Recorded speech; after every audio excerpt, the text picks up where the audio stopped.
Bookish voice में आपका स्वागत है। आप सुन रहे हैं श्री रामचरितमानस का सुंदरकांड भाग 80। इस प्रकार प्रेम सहित विचार करते हुए विभीषण शीघ्र ही समुद्र के इस पार जिधर श्री रामचंद्र जी की सेना थी आ गए। वानरों ने विभीषण को आते देखा तो उन्होंने जाना कि शत्रु का कोई खास दूत है। उन्हें पहरे पर ठहराकर वे सुग्रीव के पास आए और उनको सब समाचार कह सुनाया। सुग्रीव ने श्री राम जी के पास जाकर कहा, हे रघुनाथ जी सुनिए, रावण का भाई आपसे मिलने आया है। प्रभु श्री राम जी ने कहा, हे मित्र, तुम क्या समझते हो? तुम्हारी क्या राय है? वानर राज सुग्रीव ने कहा, हे महाराज सुनिए, राक्षसों की माया जानी नहीं जाती। यह इच्छानुसार रूप बदलने वाला न जाने किस कारण आया है। जान पड़ता है यह मूर्ख हमारा वेद लेने आया है, इसलिए मुझे तो यही अच्छा लगता है कि इसे बांध रखा जाए। श्री राम जी ने कहा, हे मित्र, तुमने नीति तो अच्छी विचारी, परंतु मेरा प्रण है कि शरणागत के भय को हर लेना। प्रभु के वचन सुनकर हनुमान जी हर्षित हुए और मन ही मन कहने लगे कि भगवान कैसे शरणागत वत्सल शरण में आए हुए पर पिता की बाती प्रेम करने वाले हैं। श्री राम जी बोले, जो मनुष्य अहित का अनुमान करके शरण में आए हुए का त्याग कर देते हैं वे शूद्र है, पापमय है, उन्हें देखने में भी हानि है। जिसे करोड़ों ब्राह्मणों की हत्या लगी हो, शरण में आने पर मैं उसे भी नहीं त्यागता। जीव जो ही मेरे सम्मुख होता है त्यों ही उसके करोड़ों जन्मों के पाप नष्ट हो जाते हैं। पापी का यह सहज स्वभाव होता है कि मेरा वचन उसे कभी नहीं सुहाता। यदि वह रावण का भाई निश्चय ही दुष्ट हृदय का होता तो क्या वह मेरे सम्मुख आ सकता था?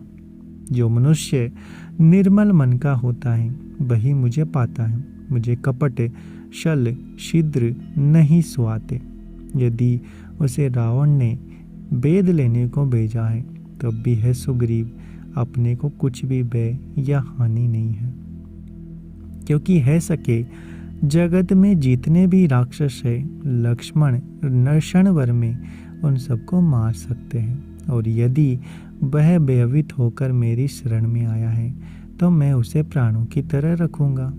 कृपा के दाम श्री राम जी ने हंसकर कहा, दोनों ही स्तुतियों में इसे यहाँ ले आओ। तब अंगद और हनुमान सहित सुग्रीव जी कृपालु श्री राम जी की जय हो कहते हुए चले। विभीषण जी को आदर सहित आगे करके वानर पीछे चल दिए। जहाँ करुणा की खान श्री रघुनाथ जी थे। नेत्रों को आनंद का दान देने वाले अत्यंत सुखद दोनों भाइयों को विभीषण जी ने दूर ही से देख लिया। फिर शोभा के दाम श्री राम जी को देखकर वे पलक मारना रोक कर ठिठक कर एकटक देखकर रह गए। भगवान की विशाल भुजाएं हैं, लाल कमल के समान नेत्र है और शरणागत के भय का नाश करने वाला सांवला शरीर है।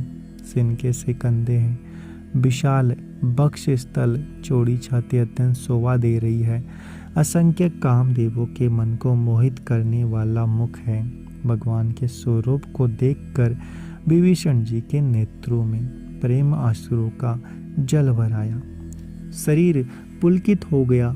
फिर मन में धीरज धरकर उन्होंने कोमल वचन कहे, हे नाथ, मैं दशमुख रावण का भाई हूँ। हे देवताओं के रक्षक, मेरा जन्म राक्षस कुल में हुआ है। मेरा तामसी शरीर है, स्वभाव से ही मुझे पाप प्रिय है। जैसे उल्लू को अंधकार पर सहज स्नेह होता है, मैं कानों से आपका सुयस सुनकर आया हूँ कि प्रभु भव जन्म मरण के भय का नाश करने वाले हैं।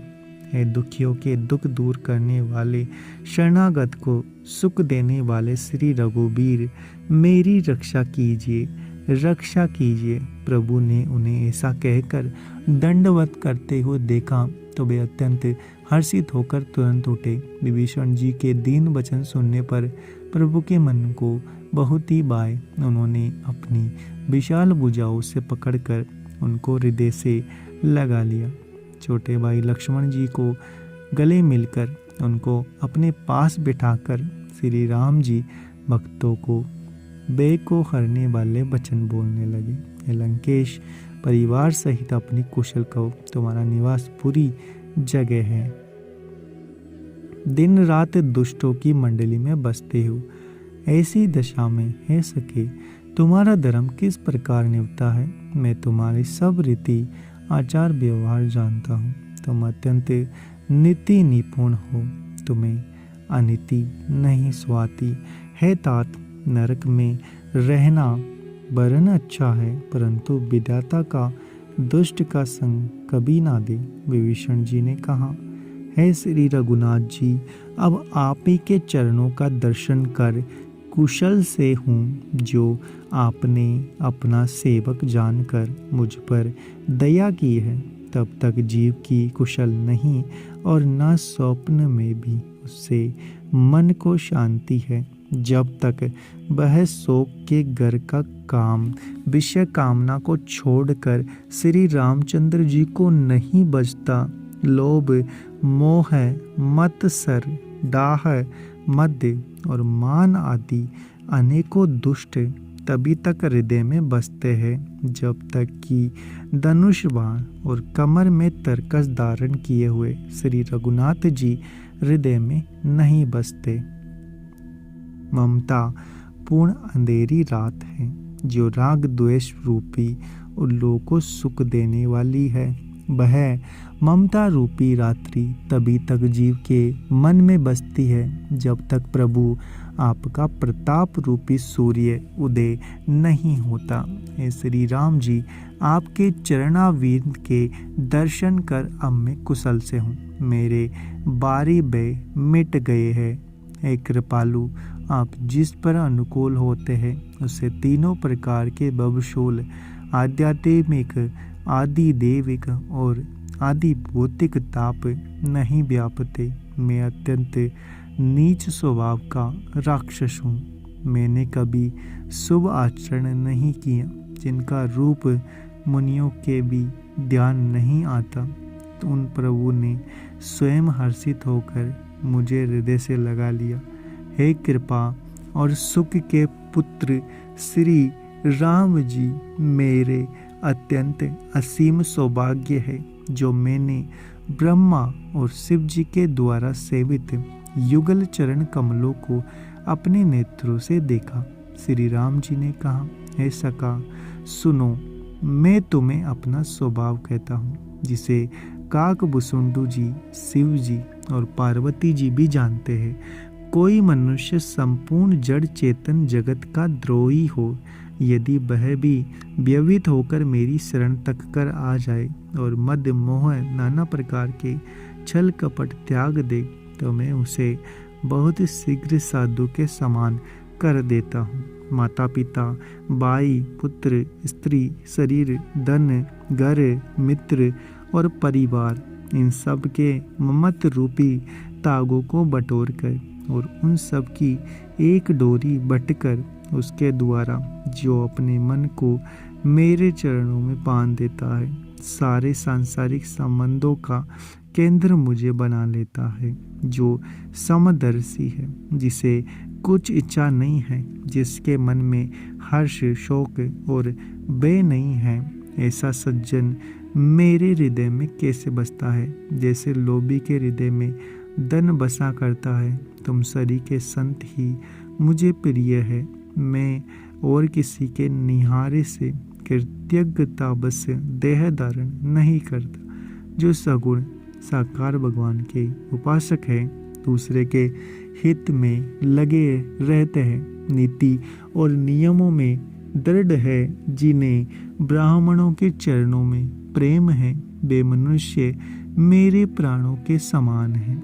ये लंकापति सुनो, तुम्हारे अंदर उपयुक्त सब गुण है, इससे तुम मुझे अत्यंत ही प्रिय हो। श्री राम जी के वचन सुनकर सब वानरों के समूह कहने लगे, कृपा के समूह श्री राम जी की जय हो। प्रभु की वाणी सुनते हैं और उसके कानों के लिए अमृत जानकर विभीषण जी आगाते नहीं है। वे बार बार श्री राम जी के चरण कमलों को पकड़ते हैं। अपार प्रेम है, हृदय में समाता नहीं है। विभीषण जी ने कहा, हे देव, हे चराचर जगत के स्वामी, हे शरणागत के रक्षक, हे सबके हृदय के भीतर की जानने वाले, सुनिए। मेरे हृदय में पहले कुछ वासना थी, वह प्रभु के चरण कमलों की प्रीति रूपी नदी में बह गई। अब तो हे कृपालु, शिव जी के मन को सदैव प्रिय लगने वाली अपनी पवित्र भक्ति मुझे दीजिए। एवं मस्तु, ऐसा ही हो कहकर रणधीर प्रभु श्री राम जी ने तुरंत ही समुद्र का जल मांगा और कहा, हे सखा, यद्यपि तुम्हारी इच्छा नहीं है, पर जगत में मेरा दर्शन अमोघ है, वह निष्फल नहीं जाता। ऐसा कहकर श्री राम जी ने उनका राज तिलक कर दिया। आकाश से पुष्पों की अपार वर्षा हुई। श्री राम जी ने रावण के क्रोध रूपी अग्नि में, जो अपनी विभीषण की श्वास वचन रूपी इस पवन से प्रचंड हो रही थी, जलते हुए विभीषण को बचा लिया और उसे अखंड राज्य दिया।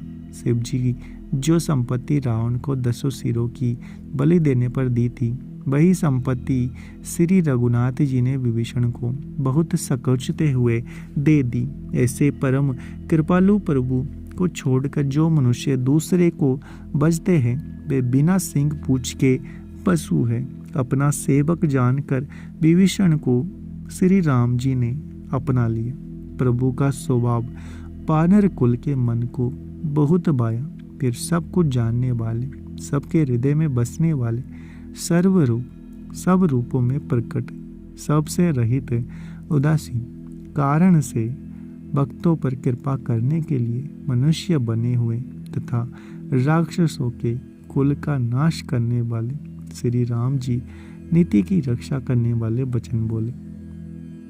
हे वीर वानर राज सुग्रीव और लंकापति विभीषण, सुनो, इस गहरे समुद्र को किस प्रकार पार किया जाए। अनेक जाति के मगर, सांप, मछलियों से भरा हुआ यह अत्यंत अथाह समुद्र पार करने में सब प्रकार से कठिन है। विभीषण जी ने कहा, हे श्री रघुनाथ जी, सुनिए। यद्यपि आपका एक बाण ही करोड़ों समुद्रों को सोखने वाला है, तथापि नीति ऐसी कही गई है कि उचित यही होगा कि पहले जाकर समुद्र से प्रार्थना करें। हे प्रभु, समुद्र आपके कुल में बड़े हैं, वे विचार कर उपाय बतला देंगे। तब रीछ और बानरों की सेना बिना ही परिश्रम के समुद्र के पार उतर जाएगी। श्री राम जी ने कहा, हे सखा, तुमने अच्छा उपाय बताया, यही किया जाए। यदि देव सहायक हो। यह सलाह लक्ष्मण जी के मन को अच्छी नहीं लगी। श्री राम जी के वचन सुनकर तो उन्होंने बहुत ही दुख पाया। लक्ष्मण जी ने कहा, हे नाथ, देव का कौन भरोसा, मन में क्रोध कीजिए और समुद्र को सुखा डालिए। यह देव तो कायर के मन का एक आधार है। आलसी लोग ही देव देव पुकारा करते हैं। यह सुनकर श्री रघुवीर हंसकर बोले, ऐसा ही करेंगे, मन में धीरज रखो। ऐसा कहकर छोटे भाई को समझाकर प्रभु श्री राम जी ने समुद्र के समीप गए। उन्होंने पहले सिर नवाया और प्रणाम किया, फिर किनारे पर कुश बिछाकर बैठ गए। इधर जो ही विभीषण जी प्रभु के पास आए थे, त्यों ही रावण ने उनके पीछे दूत भेजे थे। कपट से वानर का शरीर धारण करके उन्होंने सब लीलाएं देखी। वे अपने हृदय में प्रभु के गुणों की और शरणागत पर उनके स्नेह की सराहना करने लगे। अगर आपको हमारा यह प्रयास अच्छा लग रहा है तो चैनल को सब्सक्राइब करें, वीडियो को लाइक और शेयर करना ना भूलें। मिलते हैं आपसे अगले एपिसोड में।